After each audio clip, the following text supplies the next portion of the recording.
I must reach the orbital spire. Farewell, Captain. So hey everybody, welcome back to more Space Marine. I'm still Negaroth. I have Deceitful Penguin with me today. I'm tipping space 40s for our space bro. Yeah, he got hit so hard he actually reverted back to his normal armor. And that's pretty sad. Yeah. And it's not totally due to the fact that they just couldn't animate the bodies normally.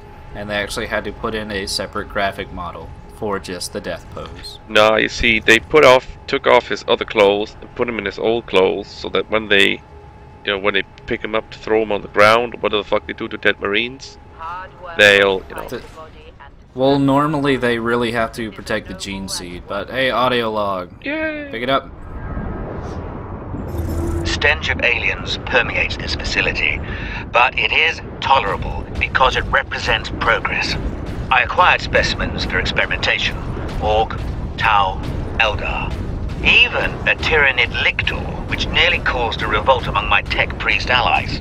I designed the weapon to use the warp energies to target the weak points in the Xenos brain and rupture them. That is the tidy theory. When I put it into practice, however, the specimen's head explodes. Distasteful, but effective. The weapon works. Drogon was always very good with science. Drogon is an idiot.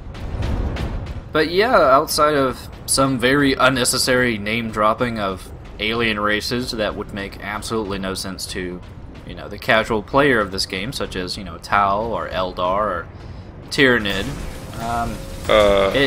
Tau are space communists, the Eldar are space elves, and the Lictor and the Tyranids are the Zerg from StarCraft. Space bugs, yeah. But yeah, I mean, we already went through the Inquisitor's lab. I figured they would have had, some specimens of that waiting in the lab. But oh no, it's a new game mechanic. It's at this point in the game is probably 80% done.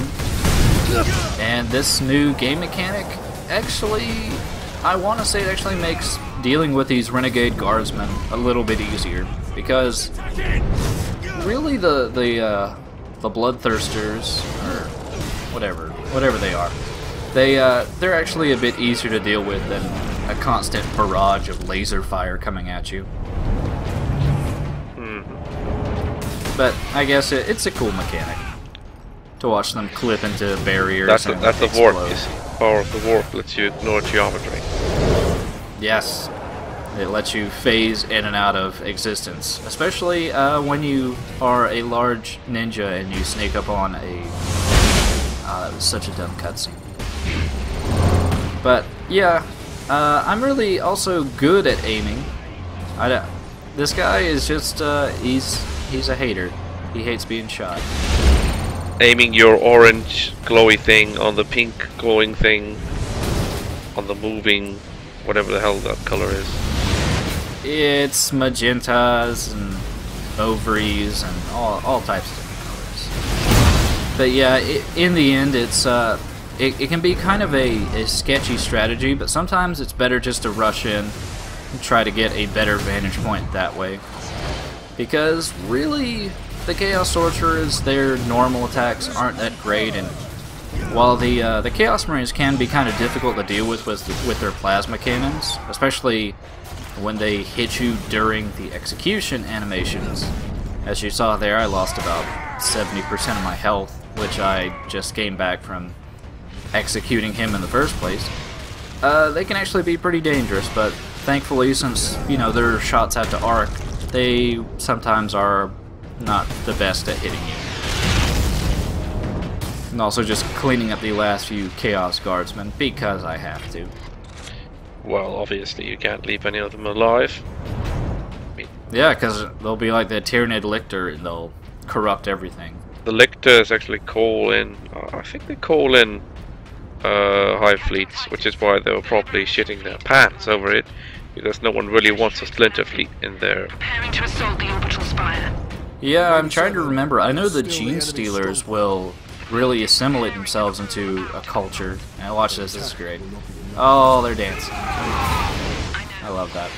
But yeah, I know gene stealers will try to assimilate themselves into a culture, really try to undermine it from the inside. Yeah.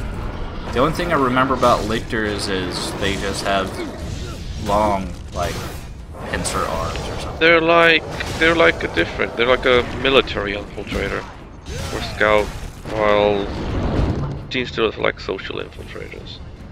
Yeah, they'll have sex with your ladies. Yeah, it's actually a pretty fucking gruesome thing, and then they'll like you'll give birth to like a fucking monster, and hormones make you love it, and yeah, it would be a much more interesting, if albeit a more gruesome story than a stupid inquisitor stupidly doing stupid stuff. Yeah, I mean, there was a bit of a discussion in the thread about if we were making a Warhammer game, and They don't, grognards don't talk like that. sorry, I mean, we're gonna make a game, son. It's gonna be the best game ever. Oh, Hey yeah. guys, we're gonna roll some d20s over here. You want to join us? I got some got- babes with me. We're gonna choose our own adventure. You can join in. It's pretty fun. Multiplayer choose your own adventure. Yeah, this guy gives no fucks whatsoever. He seriously, like, it took I think like 4 last cannon shots just to take down his armor, and he rushes forward to his own demise. How adorable! It's wonderful. Anti-tank weaponry shooting people. And those people giving absolutely no shit whatsoever.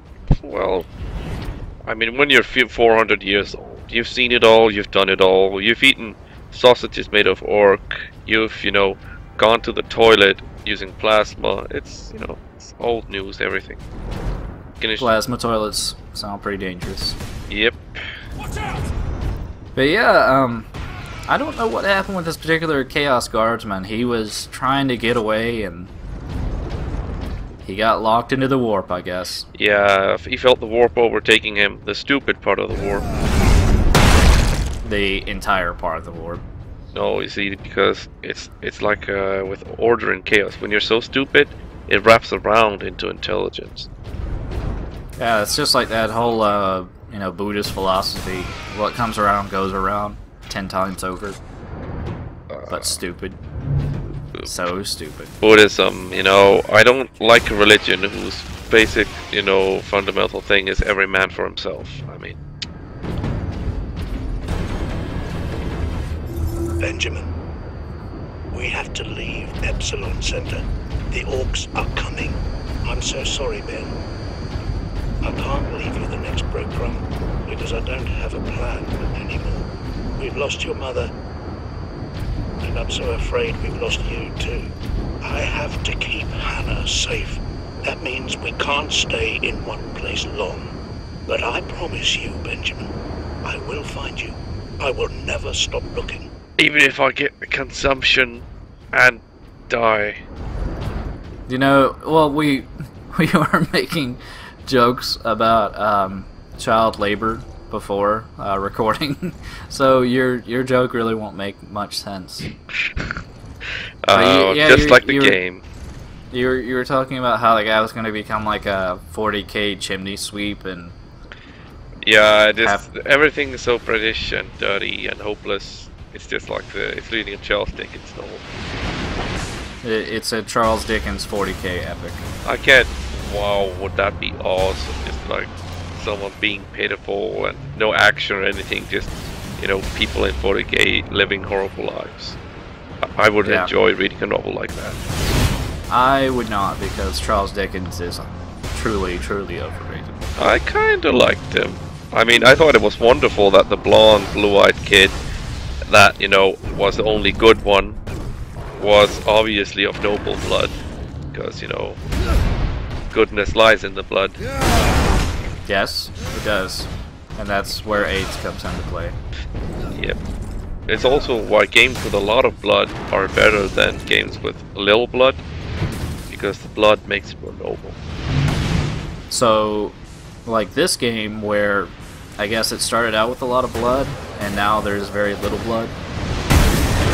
Yep. Which is it's kind of amazing. They've replaced blood with just kind of green gas, and purple clouds.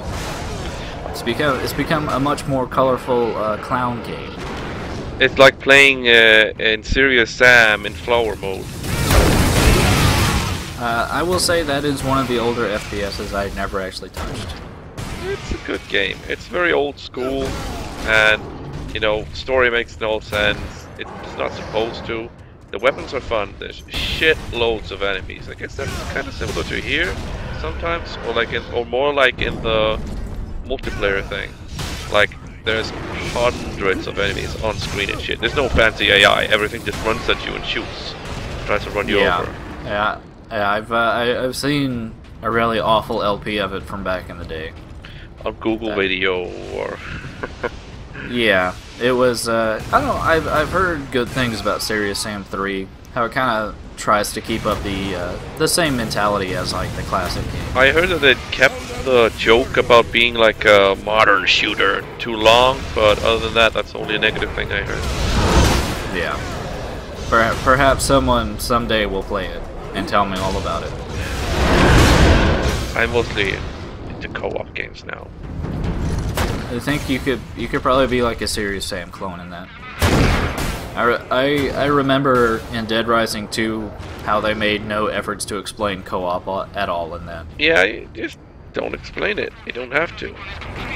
Yeah, you were just an exact duplicate of the main character. You know, that's the simplest one. I mean, if you're doing silly games, it's better that way. And I'm always about doing silly. This game is fucking silly. Like, hey, remember the heavy bolter and how it seemed like a pretty awesome weapon? Well, it is. Sometimes. Like here, I'm just being complete badass. Mowing down bitches. But it kind of shows its problems in just a second. As soon as I can pick up this audio log. The warp device. Where is it? Safe from you, demon.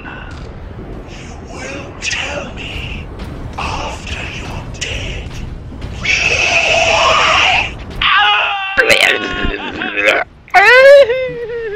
What will happen to Drogon? I have to know. I'm sure Under Attack 3 out of 3 will tell me about what horrible outcome happened to Drogon. Because I don't know at this point. What happened to him? I'm curious how the dead talk. I mean, do they like reanimate him and have his zombie tell them, or...? You just pretty much shove your hand up a corpse's ass and it's like a puppet. Ah, I see. You are wise Maybe. and important. Yes, Weekend at Bernie's 3. Which, yeah, Weekend at Bernie's 2, awful movie. Had voodoo or something. And basically they would play this, like, just to give an explanation, because I know no one really saw Weekend at Bernie's 2. But, you know, Bernie's corpse gets desecrated by, like, a voodoo priestess or something. And, you know, the voodoo priestess causes, like, you know, the corpse to come alive whenever it hears this song. And it's supposed to lead these other voodoo guys to Bernie's treasure or something. And so it's mostly just this guy pretending to dance to the song while walking around awkwardly. And there's treasure, and it's really, really amazing. It's Oscar worthy, I'll say that much. It sounds Oscar worthy. It reminds me a bit of Titanic, to tell the truth. It's like Schindler's List with voodoo and treasure and dancing, and less Ray Fiennes. It's the Magpies. Yay! It's other Space Marine models with different colors and references to other games. You did so well back in Dawn of War that, you know, pretty much the entire Imperium isn't hunting you down. You may rely on that, Captain. Yeah, it ain't easy being a chapter minority. Yeah, honestly, it's a bit hard to say when this game takes place in reference to like the timeline of the Dawn of War series, because there is a good large portion of time in the Dawn of War series where the Blood Ravens are basically being hunted down because they were basically full of heretics, and They almost caused, you know, a demon ascension of their own, and they were pretty bad. But I guess in this game they're just kind of they're BFFs of everyone. Yeah, it happens, you know. Sometimes you're full of heretics. Sometimes you almost fall and get killed. Just like with the what was it called? I'm trying to remember which one of it was. One of them. One of the chapters, it's talked about the one. Do you know? Remember who Lionel Johnson? Yeah, that was Black something? Blood. No, it was Blood. Angels. Blood Angels is Sanguinius. No, that was another, or maybe Dark Angels. Yeah, Dark Angels. It was Dark Angels. Blood Angels is Sanguinius. The Dark Angels. They talk about how like there's a bunch of them that fell to chaos, and then the Gav Morph novel suggests that they're actually the loyalists, and Lionel Johnson was a coward and a traitor who sat on the sidelines waiting to see who would win. Well, that's because Lionel Johnson was based on a gay poet, so they have to hate him. Yeah, I'm not very much a specialist on gay poets like you, Negroth. Yeah. Well, that was where the, like, I can't remember what his name was. It was like Leon Johnson, or something like that was the original poet's name. But his most famous poem was Dark Angels. Were they gay also? I don't know. I don't think the actual poem had anything to do with being gay, because it was like the early 1900s, so he wasn't really Oscar Wilding it up, if you will. Not after what they did to Oscar Wilde, if you had any sense. Well, he was just put into prison, which he wasn't, you know, burned at the stake or anything like that. It's pretty, you know, it's ludicrous. Yeah, I'm not saying that, you know, people back in the day, what they did to homosexuals is just ludicrous. Homosexuals? Homosexuals, yeah. Yes. But I guess I should talk about this huge ongoing battle between Blood Ravens and the War Band of Nimroth and the one solo Ultramarine Iron Hand Space Wolf. But it's an impressive battle. It's you know, even though our Blood Raven battle buddies are not useful in the slightest, it's at least impressive to see Chaos Forces slowly walking about, not shooting, just kind of ignoring us. But, you know, the Blood Ravens have to stop and pick up every single weapon in Cliff because they have to steal them. Yes, obviously. And there's a big drop pod for more of our Iron Hand Battle Brothers, which I guess was another nice addition from this particular weapon, or this skin mod, I should say. Sadly, he didn't, like, the person didn't reskin the drop pod, so, you know, nuts to you. You've ruined my immersion. I must reach the order. They could just be on loan. You know, Space Marine chapters go up to each other all the time and say, Yo, Bob, lend me a couple of your dreadnoughts and drop pods. And they're like, fine. No problem at all. Why are they dandies? Oh dear, you've seen the because they're British, you see. Yeah, British people, you know, when they go for a spot of tea and, you know. They're not all fops. They're, you know, it's not all Blackadder Season 3. You know, I know, no, they're all fops, you know. Underneath that scruffy looking exterior lie men of delicate demeanor and refined tastes. Secretly in the power armor there's like a midget. There's just a 3-foot tall man. No, they're wearing brocade, and when they come back to their home bases, they play polo and shit. Yeah, McCrag is actually covered in doilies. Yeah, and they drink tea, sip tea. Yes, they got pinkies out while they're using their autocannons. But this is a pretty intense fight, but it's sadly over. Reporting in. And that means our Thunderhawk will be coming in. Look at that thing, that's fucking majestic.